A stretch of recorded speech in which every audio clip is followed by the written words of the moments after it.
Hello po, magandang umaga. So today we're here again sa ating area. And yung gagawin namin ngayon is magsusunog kami ng mga dahon ng nyog tsaka yung mga corn na tinumba natin nakaraan.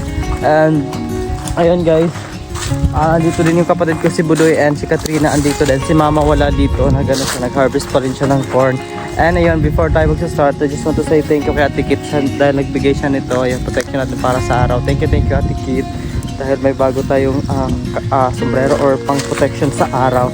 So yun guys, magsusunog na muna kami. And hindi pa tayo din makapagtanim ng mga guys, like gulay dahil sobrang init dahil 1 week na tuloy-tuloy yung init ngayon, so wala pa ring ulan. So iniintay natin umulan at para makapagtanim na tayo, makapag-start. Ayan po.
So yun guys, alam nyo po ba yung mga pinagsunugan ko na to, ito yung pagtataniman natin ng kalabasa.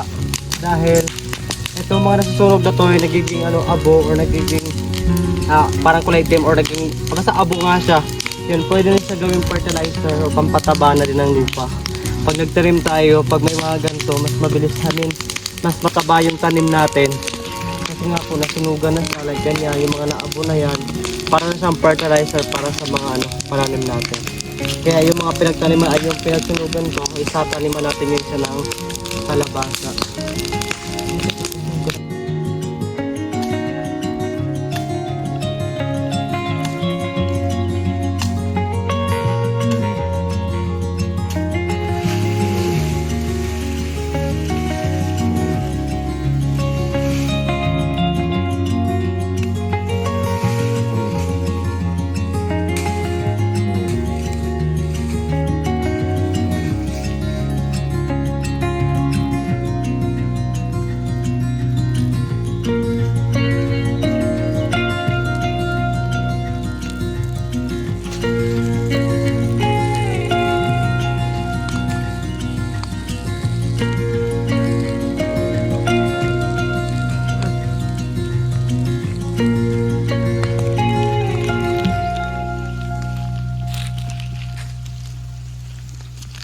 Nasunog ko, ang dami.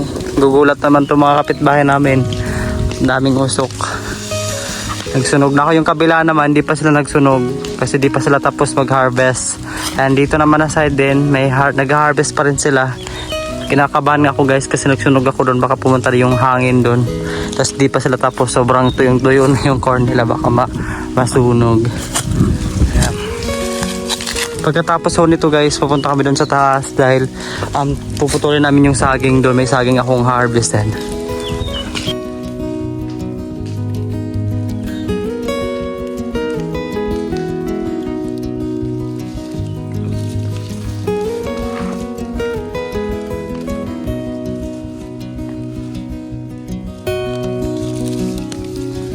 Ito papikas.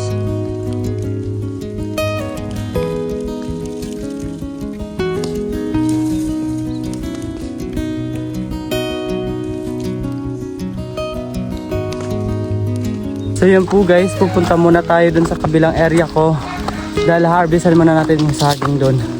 Bali may kukunin akong saging dun and dadalhin natin dito sa bahay. And uuwi muna kami dun kila mama sa baba dahil magluluto ako ng pagkain ng mga kapatid ko dahil wala si mama, nag-harvest siya. So yun, dito na kami sa area. Bali pupuntahan ko lang yung saging na kailangan kong putulin.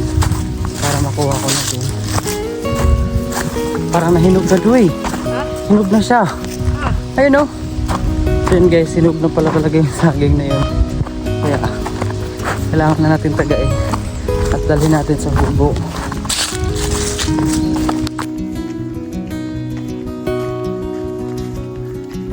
So ayun guys, ayan na, malapit na siyang mahinog. So kailangan natin siyang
ito yung dadalhin natin sa bahay.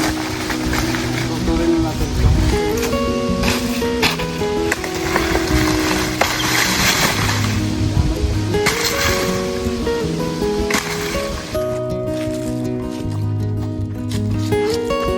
So yan, dadalhin na natin ito sa bahay guys. Para doon natin itago at painugin para makain na natin ito sa susunod. So yun guys, nakarating na kami and gagantuhin na natin to. Kailangan siyang gantuhin. Baka kasi manghingi yung ate ko or may dumaan dito. Bibigyan din natin. Talaga ako marunong sa mga ganito.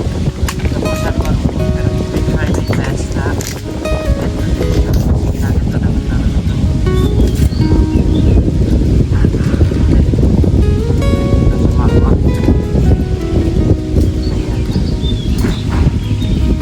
Kasi yung ate daw, humingi daw si ate ito. Kaya bibigyan natin siya. Pero hilaw pa to, so hindi pa natin itong painugin. Hala ka, sirap. Sayang. Tapos, lagyan natin natin. Hala. Yan o, sayang. Brownie o, sayang ito. Hindi naman si brownie. Ayaw niya kumain. Yung saging. Mabalukan yan. So yun guys, sulit natin itong itago. O ilagay dito sa ilalim ng ating ang tawag na ilagay natin mga plato, tsaka dyan natin ilagay sa ilalim para safety sila at dyan sila palagi. Ayan, dito ko lang sila pinaglalagay, hindi ko lang sila nilagay dun sa loob dahil ano, hilaw pa siya, so pag hindi na siya.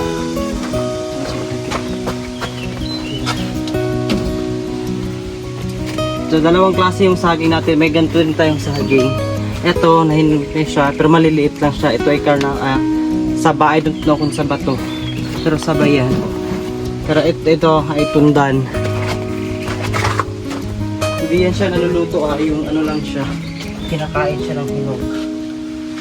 So ayun guys, sinama ko dito si Katrina at saka yung mga pisang si Budoy dahil si Katrina sinama ko dito, di siya sinama ni Mama doon sa kabila sa area ng father, sa stepfather ko dahil nag-harvest po sila doon ng corn and then ang hirap po doon ng daan, so may iwan palagi si Katrina doon sa bandang baba dahil sila Mama andun sa taas. So ang ginawa ni Mama is sama ko na lang daw siya dito para may kasama siya and then bababa kami doon sa baba ngayon dahil magluluto ng pagkain niya at saka pagkain ni Budoy. Pagkain na rin na pala namin kasi nga hindi ako gusto ko rin talaga magluto dito kasi, pero andun kasi yung bigas namin kila Mama, wala pa akong bigas dito, so doon ako magluluto kila Mama and then may gagawin din ako doon kila Mama and maghahanap din ako ng wild gabi doon para ulamin namin ngayon.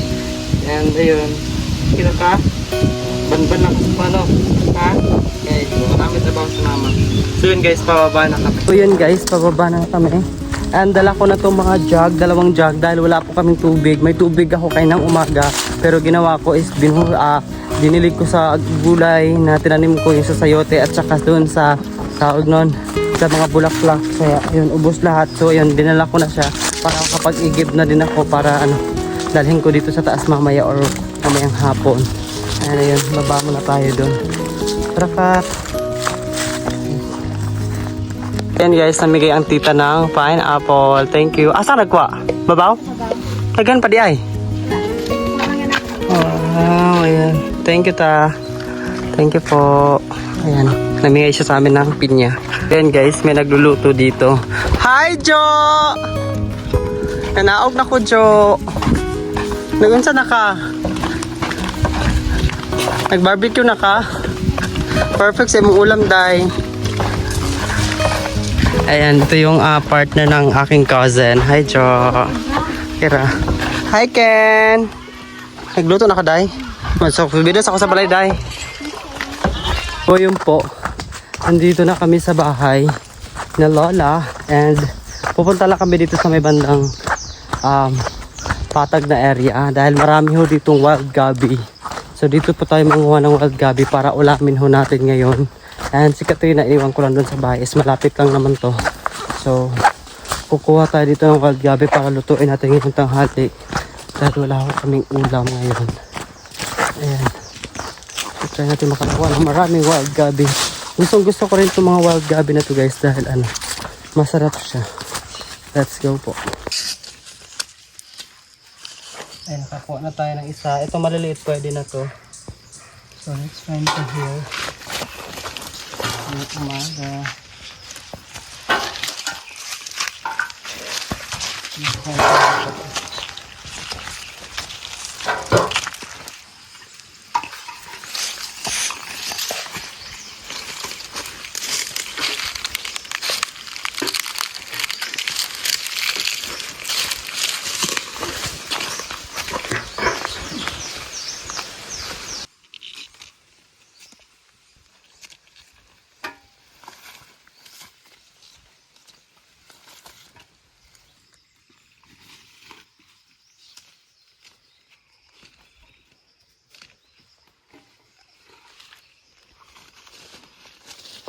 Ganyan karami yung wild gabi.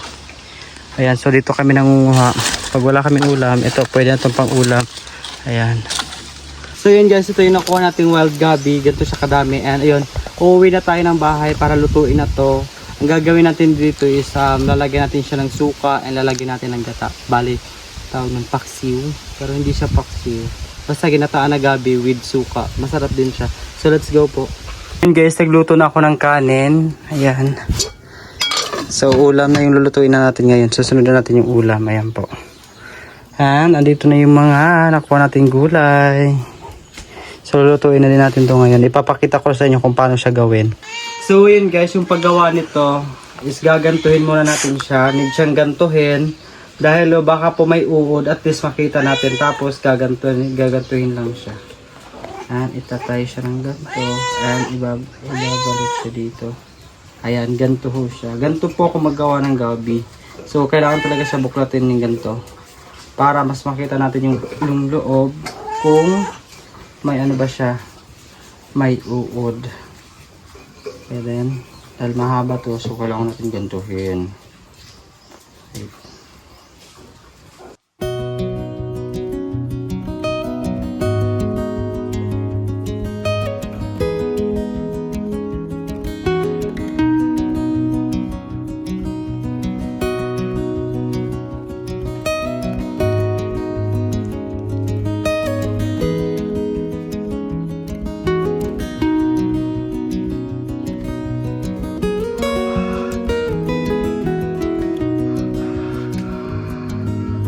So ayan guys, ito na yung lahat-lahat. So ilalagay na natin sa apoy. And naka-prepare na rin to. Sorry, lulutuin na natin to. Yan lang yung nalagay kong tawag ng panakot. Kasi nga po, wala kaming luya. Pero nilalagyan po to ng luya para mas masarap at mabango.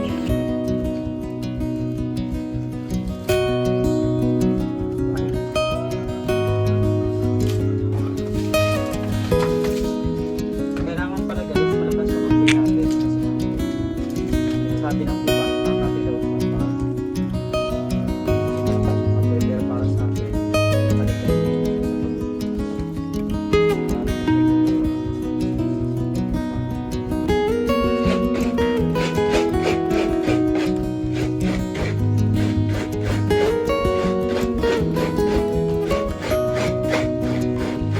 Ayun na guys, sobrang sarap niya na. Pinakuluan ko pa siya ng pinakuluan para mas maganda pa yung, para mas ano pa siya, lalong lumit yung sabaw niya. Ayan, sobrang sarap niya na. Lakas din ang apoy natin, kaya ganito yung gustong gusto ko. Ayan po. So yun guys, hanguin na natin to dahil pwede na to. Ay! Wow! Di kita dire-dire pakita. Sobrang sarap guys. Yan, tamang-tama lang yan na may matira pang konting sabaw. Ayan po. Guys, prepare na namin yung pagkain namin. And nandito yung kasi ko. Hi kasi. So yan guys, kakain na kami. And ayan na yung gulay natin. Kain po.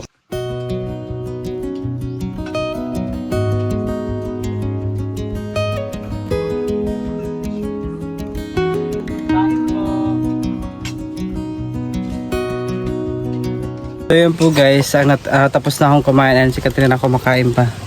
Kao na bi. Nakatapos lang namin kumain and ayun, nabusog kami and sobrang sarap ng paggagawa ko sa gulay. Pasensya na ho kung hindi ko siya na pasunod-sunod kasi nga po may ginawa kasi ako. So ayun, kaya hindi ko siya napasunod-sunod lahat. Kain po. Kain kat. Kat.